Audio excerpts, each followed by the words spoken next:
Salut à tous, aujourd'hui on continue nos tests des jeux crypto. Des jeux qui fonctionnent en play to earn, on joue pour gagner des tokens. Tokens qu'on peut ensuite échanger contre de l'argent. Comme d'habitude, je vais être le plus transparent possible en vous montrant combien j'ai dépensé et combien le jeu va me rapporter au fil du temps. Et ainsi savoir s'il est rentable ou non. Bon, pour la vidéo d'aujourd'hui, c'est un peu spécial. C'est la banqueroute ici, je vous montrerai en fin de vidéo, donc impossible pour moi d'investir chaque semaine dans un nouveau jeu. Je ne suis après tout qu'un humble youtubeur de 577 abonnés. Mais je vais quand même vous présenter un nouveau jeu avec une petite surprise.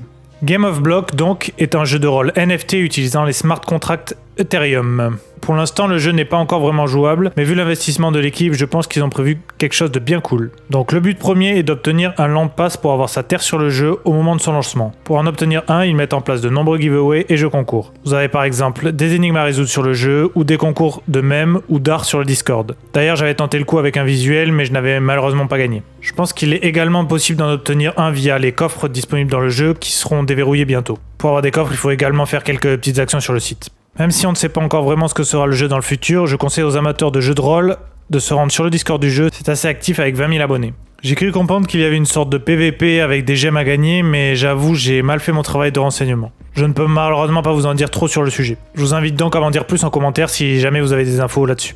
Bon, maintenant la surprise. Je ne m'étais pas connecté sur le jeu depuis un certain temps et j'ai eu la bonne surprise de découvrir que j'avais gagné un land pass d'une valeur de 0,099 Ethereum, soit 382 $. Donc c'est plutôt une bonne surprise. Bon, ce qui est embêtant, c'est que les smart contracts ETH coûtent très cher et que juste pour réclamer mon dû, j'ai dû payer presque 40 $. 19 pour mettre de l'ETH sur Metamask et 19 pour le smart contract. Donc ça pique. Avant de passer aux mises à jour, je voulais rapidement vous parler d'un de mes fails d'investissement. En gros, pour ceux qui sont sur CryptoCars, ils ont annoncé depuis quelques temps CryptoPlane, un jeu dans le même univers avec des avions. Du coup, le jour de la sortie officielle du coin, j'étais sur les starting blocks pour payer le token le moins cher possible. Je voulais mettre un BNB pour acheter plein d'avions direct. Sauf que j'avais pas vu, mais le maximum à claim c'était 1800 CPAM pour le premier virement. Le CPAM c'est le token du jeu. Et vu que j'ai directement réclamé plus, j'ai eu un message d'erreur m'empêchant d'acheter le token. Sauf qu'en l'espace de même pas 10 secondes, le prix du token est passé de 9 centimes de dollar à 1 $, donc plus du tout rentable. J'ai donc pas pu acheter mes CPAM. J'attends donc que le token descende de beaucoup pour acheter peut-être 30 centimes à voir, je sais pas encore. Au niveau des mises à jour, sur Overlord, je suis toujours en farm. Bonne nouvelle, ils ont annoncé la suppression des frais sur chaque combat pour un peu essayer de relancer la dynamique sur le jeu. Mais la feature semble bugger pour l'instant, donc la date a été repoussée. Affaire à suivre. Sur Bomb Crypto, chaque jour un nouveau bug, donc forcément le cours a dégringolé jusqu'au terrible 1 $, même moins actuellement. La bonne nouvelle c'est que le jeu semble enfin stable. Les mauvaises c'est qu'ils ont nerf la capacité de régénération de certains persos, et que si le cours ne remonte pas, ça va être très long pour rembourser. Sachant que moi j'ai acheté le token quand il était autour des 3 $. Sur Plant vs Undead, c'est aussi compliqué. Il y a deux choix.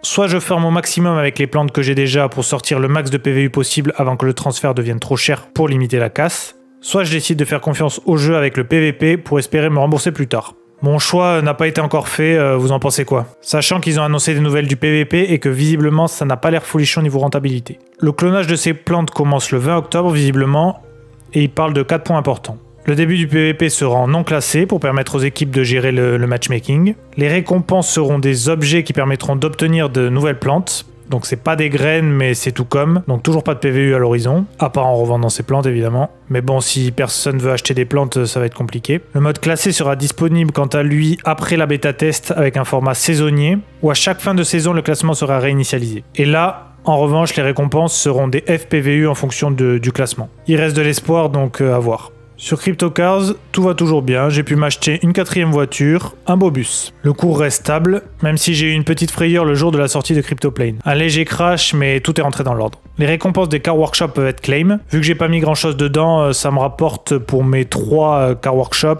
un CCAR 30 par jour, donc c'est pas sans sas. Au niveau de ma stratégie, je continue à économiser pour m'acheter une autre voiture. Donc ça m'a été pas mal demandé dans les commentaires, donc je vous fais un récapitulatif de mes finances complètes. Sur CryptoCars, je suis en bénéfice de 20 $, sur PVU, moins 232 $, sur Overlord, moins 96 $, sur Bomb Crypto, moins 360 $, et sur Game of Block, moins 40 $ vu que je n'ai pas vendu le NFT encore. Donc ça me fait un total de 708 $ de perte pour l'instant. Voilà pourquoi je vous parlais de banqueroute. Bref, pour que je remonte la pente, il faut du temps où vous partagiez en masse la chaîne et que j'ai 1 million d'abonnés. En tout cas, merci encore pour votre soutien, ça fait plaisir et j'espère que la semaine prochaine je reviendrai avec un nouvel investissement.